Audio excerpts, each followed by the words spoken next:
Welcome to my channel. Don't forget to subscribe. The sky wasn't a color anyone could name. It wasn't blue. It wasn't black. It wasn't red. It was something else, like someone had peeled a hue from old memories and stretched it across the stars. And beneath that sky, Velcara's spire stood, tall, silent, waiting. This wasn't just a place. This was a threshold, a point in space where empires bent their knees, where the laws of physics occasionally paused out of respect, where existence itself hesitated. The spire hovered above Exile's ring, a chasm so vast that gravity bent sideways and time shuddered when crossing's edge. Here, the Hall of Echoes hung suspended in the void, carved from obsidian moons, etched with scars from ancient wars, and laced with living metal veins that pulse in time with something no one could name.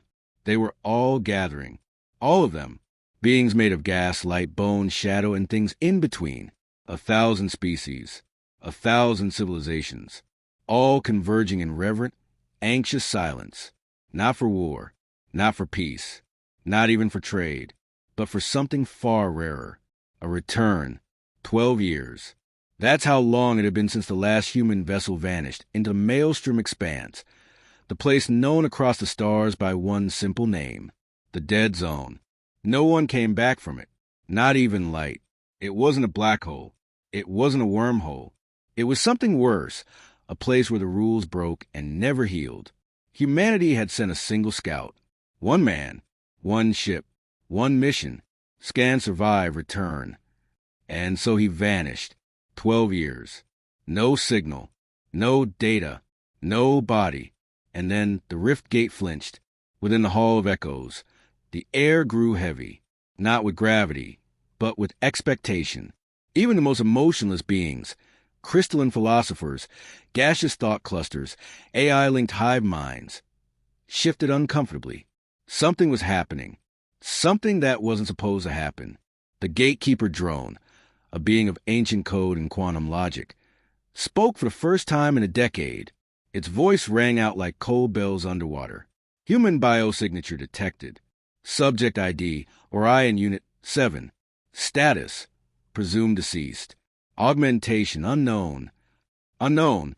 That word traveled faster than light, infecting minds with possibility. Was he still human? Or had something else crawled inside the skin of a man? The rift gate began to glow, not with light, but with memory. People didn't see colors. They saw regrets, losses, things they buried deep. It was opening, and he was coming back. He stepped through. No flash, no burst of power. Just one foot, then another, slow, controlled, like he had all the time in the universe. He was shaped like a man. He walked like a man. But the space around him bent subtly, like it wasn't sure how to behave. No suit, no oxygen gear, no ship, just a figure in dark, scorched armor that looked grown rather than built. His eyes, human in placement, glowed softly, but not with technology, with something ancient. A gaseous alien recoiled. "I can smell him," it whispered telepathically. "He smells like entropy, like change." The Zarin twins, beings that existed across two timelines simultaneously, turned to each other with mirrored fear. One whispered, "He's wrong." The other said, "No, he's new." The hall didn't speak. It watched, because every being, every warrior, elder, priest, and tactician knew something now that they hadn't before. This wasn't a rescue. This wasn't a survivor. This was a message, and it had learned to walk. He stopped at the center of the platform, surrounded by watchers from 100 worlds. And he spoke, but not with sound, with presence. The words didn't pass through air, they invaded thought, echoed in bone, bypassed translation fields and cultural filters. Every species heard the same thing in their own truth.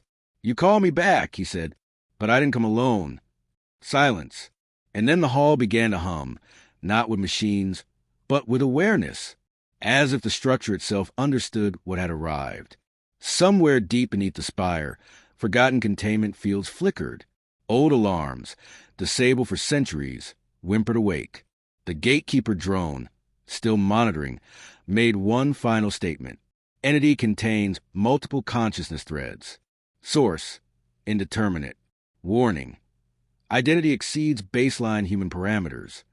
In simpler terms, he wasn't just human anymore.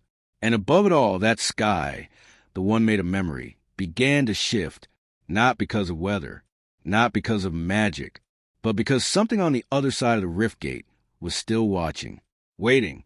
Maybe it had sent him back. Maybe it was coming next. Or maybe he was the beginning of it. The preparation hall of Elkara buzzed with tension, like a bowstring pulled tight across time itself. Competing champions from across the galaxy gathered in designated resonance chambers, each tailored to their species' unique needs. One floated in a zero-G bubble of methane. Another hovered in a psychic field reinforced with antimatter nodes. One being stood completely still, its body slowly crystallizing, meditating between dimensions. They were elite, modified, ancient, born for conflict and worship like gods in their respective homeworlds. And then he walked in. No fanfare, no entourage, just a guy in scuffed boots and a Federation Navy hoodie. Sleeves rolled up to his elbows, a frayed gym bag slung over one shoulder. A stitched name tag read, Jackson Vale, Lieutenant Commander at... He didn't hover. He didn't glow. He yawned. The security AI briefly hesitated, its sensor struggling to reconcile the incoming human's vitals with the profile on file. His heart rate was steady. Too steady. His cortisol levels were lower than average. And his eyes? His eyes scanned the alien champions like a man walking into a gym full of overpriced machines and thinking, no squat rack? Figures. While others conducted breathing rituals, self-repair protocols, and communion rites with ancestral spirits. Jackson walked over to a corner and casually dropped his bag with a dull thud. Hey, he said, pointing to a nearby technician with 6 limbs and plasma-coated armor. Is there a place around here I can get some real coffee? Not sin stuff. Real grounds. Drip if possible. The tech blinked all 6 of its eyes. Nearby, a Drakmor war priest, who just finished psychically burning his lineage into the room's stone floor, growled something guttural. His translator clicked. You do not understand the gravity of this ritual. Jackson scratched his beard. Oh, I understand gravity just fine, big guy. Keeps my boots on the floor and my coffee in the mug. Now, is the break room this way, or... He walked off mid-sentence. At that moment, every alien competitor present thought the same thing. He's already lost his mind. He doesn't belong here. He's not ready. But one figure watching from the shadows narrowed their eyes. They weren't convinced. They remembered something. Back in his corner, Jackson pulled out a cracked thermos, poured himself something thick and black, and leaned against the wall. He didn't stretch, didn't pray, didn't check his weapons. He just stood there, sipping, eyes half-lidded like a man watching morning traffic. And then someone finally asked a question everyone else had been too proud to voice. You survived 12 years in the maelstrom. How? Jackson looked up slowly. There was no smile, no bravado, just a pause, and a tone of voice that carried too much silence between the words. I didn't survive. I adapted. And for just a moment, the shadows behind his eyes seemed to twitch, like something else was still watching through him. A few competitors exchanged uneasy glances, because this wasn't arrogance. It wasn't delusion. This was the calm of someone who had walked through absolute, world-breaking madness and come out the other side more whole than he should be. The echelon trials were never just about strength. No, strength was a primitive concept. The echelon tested something deeper, over reality. Every cycle, champions from across the known galaxy came to compete not just in arenas of metal and blood, but through trials of mind, memory, and essence. And no one had ever come close to defeating the reigning victor. Archon Kael'jin of the Asarothi Ascendancy stood in the echo chamber, his silhouette burning faintly with psionic flame. He did not breathe. He did not age. His existence had been purified in the nebular temples, stripped of ego, want, even fear. What remained was discipline in its purest form. He had won the echelon trials 8 times. He had not bled in 300 years. His title was not just champion. He was called Immutable Blade, an avatar of tradition, patience, and perfected violence. Kael'jin reviewed the new challengers through his inner flame. Their psychic imprints bloomed before him like flowers made of data. A living black hole encased in armor, a hive being from the collapsed world of Taeyun, a time-bonded war clone from a ninth Ripple verse, and a human. His flame paused. Human entry, Jackson Vale. The trial overseer intoned. Odds of victory, 0.04%. A brief flicker passed through Kael'jin's aura. Not amusement, not worry, just curiosity. Elsewhere, in the betting vaults of Auric Prime, the screens buzzed with live feeds and pulsing odds. One name sat at the absolute bottom. Jackson Vale. Human anomaly. Presumed dead, unaugmented. Mental diagnostics inconclusive. Bet ratio, 1 to 7,900. Commentators across interstellar space took turns mocking the entry. This has to be symbolic. A mercy slot. A relic of treaty protocol. If the human survives the first mental crucible, I'll eat my own consciousness. And yet, a tiny, inexplicable spike in the betting algorithm caught the attention of a few datamancers. Someone or something had quietly placed one enormous bet on Jackson Vale to win the entire tournament. The source was untraceable. The currency used didn't exist in any current galactic standard. Back inside the Spire's preparation hall, Jackson leaned against the wall, still sipping from his thermos, now lukewarm. His face betrayed nothing, until a drone projected his first matchup. Round 1, Jackson Vale versus Kael'jin, champion of Osrath. The room turned to stone. Even the floor's pulse seemed to hesitate. A Saurian combatant leaned toward his comrade and whispered, "They've thrown the human to the fire first." Cruel but expected. Another voice, barely a hiss. "He won't survive the opening gate." Kael'jin always begins with the mind fracture. Jackson read the names, read the silence, and exhaled softly, not in fear, not in confidence, but almost like he was remembering something he hadn't wanted to. He set the thermos down, straightened his sleeves, and for the first time, he spoke clearly. "Guess we're starting with the hard mode. The trial arena wasn't physical. Not at first. It existed as a quantum-fused simulation of thought, memory, and will, a battleground constructed in the minds of its champions and broadcast into the psychic nerves of 1,000 alien viewers. For the elite, preparation was sacred. The Shitax sharpened their mind with 8-dimensional logic grids. The Veari twins synchronized their neuron resonance with lunar eclipses. Kael'jin simply stood still, eyes closed, levitating off the obsidian floor, his aura folding inward like a collapsing star. And then came Jackson Vale. He cleared a small space in the prep chamber, just wide enough for a half-decent warm-up, dropped to the floor, and began doing push-ups. Bad form. No rhythm. Just fast and noisy. Nearby, a gaseous competitor flared orange in confusion. A crystalline entity emitted a sound that, if translated, would read, "Is he fighting the floor?" Jackson paused halfway through a set.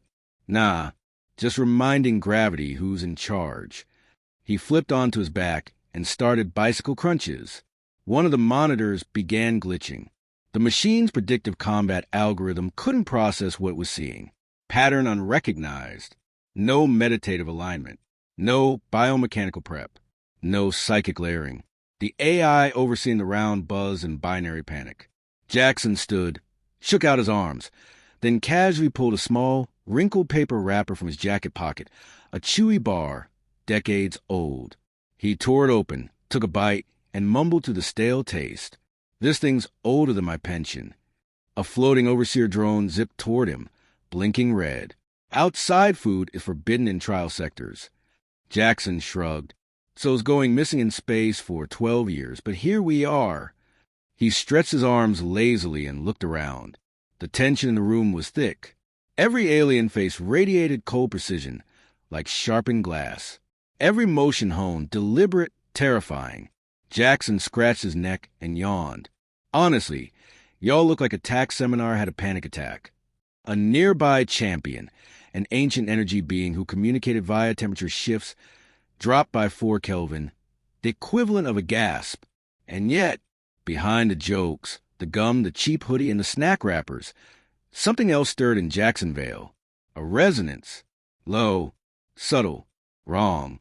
Several competitors glanced his way again, this time not in ridicule, but unease. Not because of how silly he looked, but because of how unshaken he was. Like the arena didn't intimidate him. Like this wasn't the most dangerous moment of his life. Like maybe it wasn't even close. He cracked his knuckles and gave Kael'jin a mock salute from across the room. Let's get weird. Kael'jin, for the first time in centuries, opened his eyes before the trial began. And in them, just for a moment, was the flicker of a question. What are you? The first match started like every other. The arena shifted into a swirling landscape of fractured reality. One moment it was a zero-gravity labyrinth, the next a dense forest dripping with crystalline vines that hummed with psychic energy. Jackson's opponent stepped forward. Vorkal, a towering, multi-limbed mercenary from the war-ravaged system of Thrax. Each of Vorkal's 6 arms wielded a weapon forged in neutron starfires, laser whips, plasma claws, and a gravity hammer. The crowd braced for a massacre. Vorkal lunged with furious roar, slashing and smashing. Jackson dodged barely, his movements loose, almost lazy, as if he were playing a strange dance rather than fight. He pulled out a small, glowing cylinder, a laser pointer from his pocket.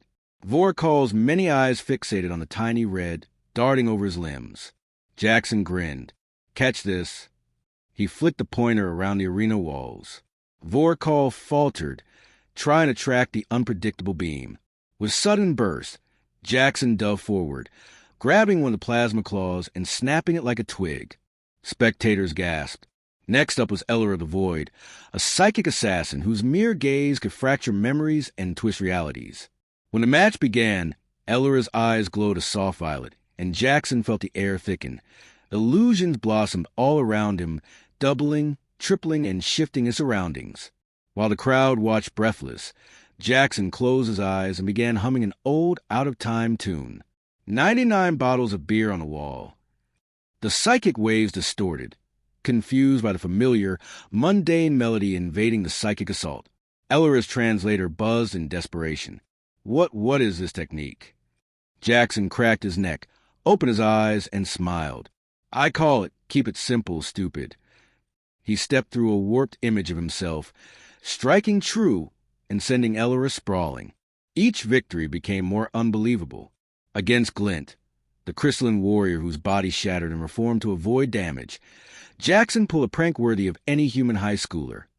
He slipped a small mirror shard into the arena's edge and redirected Glint's refracted energy blast back at Glint himself. The crystal shattered, again. In every match, Jackson's style was baffling, rough around the edges, casual, with sudden sparks of brilliance. While the galaxy's finest honed deadly, elegant techniques over centuries, Jackson fought like a man who'd learned to survive by bending the rules rather than breaking them. As Jackson walked away from each win, grinning and brushing dust from his hoodie, whispers rippled through the crowd. He's not just lucky, he's unpredictable. He's dangerous. And somewhere deep inside him, beneath the bravado and humor, a darker question lingered. What had he really become after 12 years lost in the void? In the shadowed chamber deep within the spire, Archon Kael'jin reclined in a throne carved from the bones of fallen stars. His obsidian eyes tracked the flickering holoscreens, each displaying Jacksonville's latest match.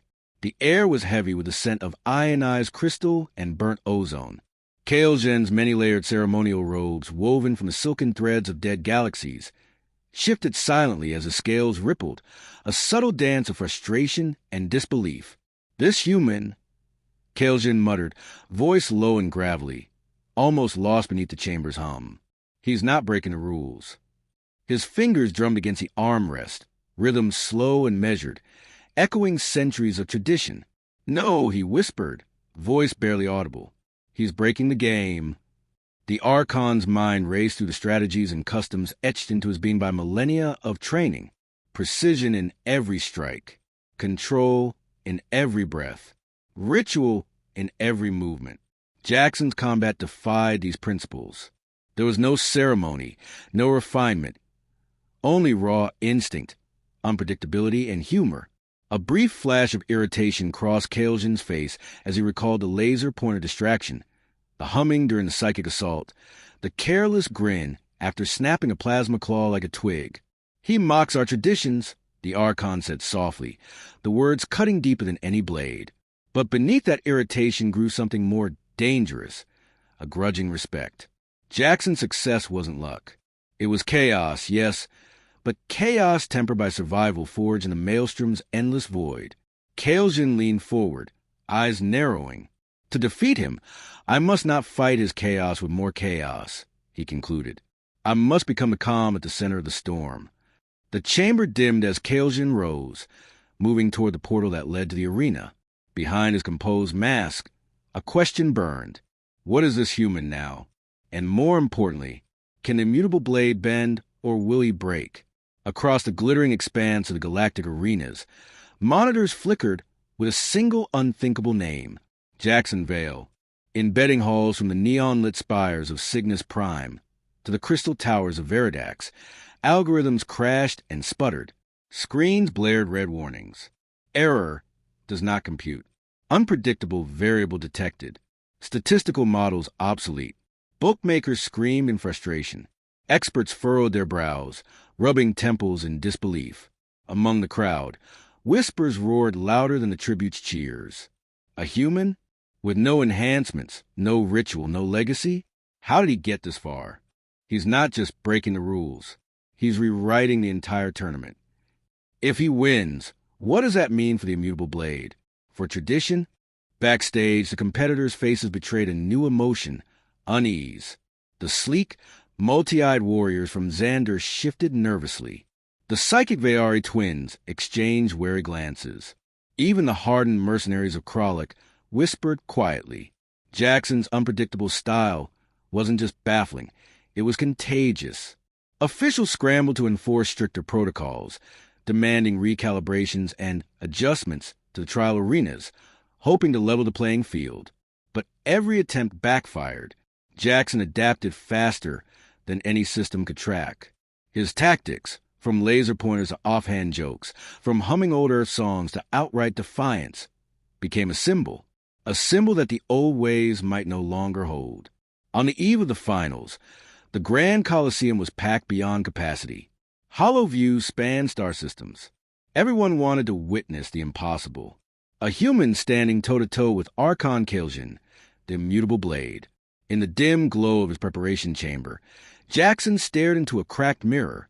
The reflection wasn't entirely his own. Beneath the human skin, shadows writhed. A presence born of 12 years lost in the void. A whisper of something not quite human. He tightened his fists and whispered, "Let's finish this." The grand arena pulsated with an electric tension. Around them, millions of eyes, alien and human alike, held their breath. At one end stood Archon Kael'jan, the immutable blade. Statuesque, composed, every movement a precise calculation perfected over centuries. His dark robe shimmered like liquid night, his many limbs poised like a deadly symphony. At the other, Jackson Vale, hoodie pulled low, sneakers scuffed, hands shoved deep in pockets. A human lost and reshaped by the void, unpredictable as a storm. Kael'jan's voice echoed through the arena. "You defy all reason, human. Chaos is no place here." Jackson smirked, scratching his neck. "Well, Kael, sometimes the universe just doesn't get the memo." Kael'jan moved first, unleashing his legendary temporal assault, a swirling mandala of shimmering time loops that bent reality itself. Seconds fractured and folded, attacks repeated and doubled back, a dance of infinite precision. Jackson blinked, pulling out his phone with casual ease. "Good thing I downloaded a metronome app." With a grin, he tapped the screen. The arena hummed.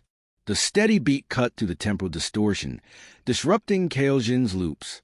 Jackson danced between the fractures, moving with erratic grace.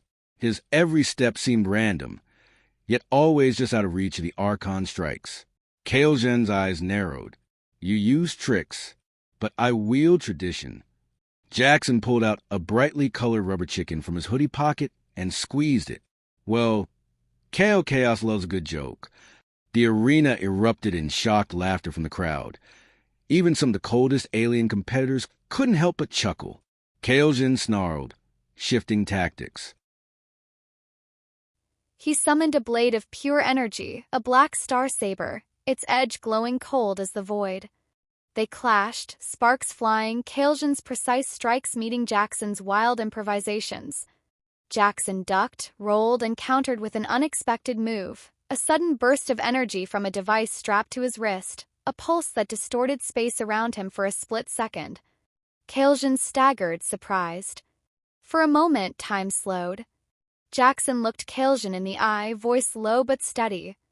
"I wasn't just lost in space, Archon. I was changed." Kael'jin's expression flickered, a crack in the immutable blade. Suddenly, the arena's energy surged uncontrollably. From the shadows, the hidden faction unleashed an attack, a desperate gambit to control the outcome. Jackson and Kael'jin froze, realizing the bigger game at play. Without hesitation, Jackson grabbed Kael'jin's arm.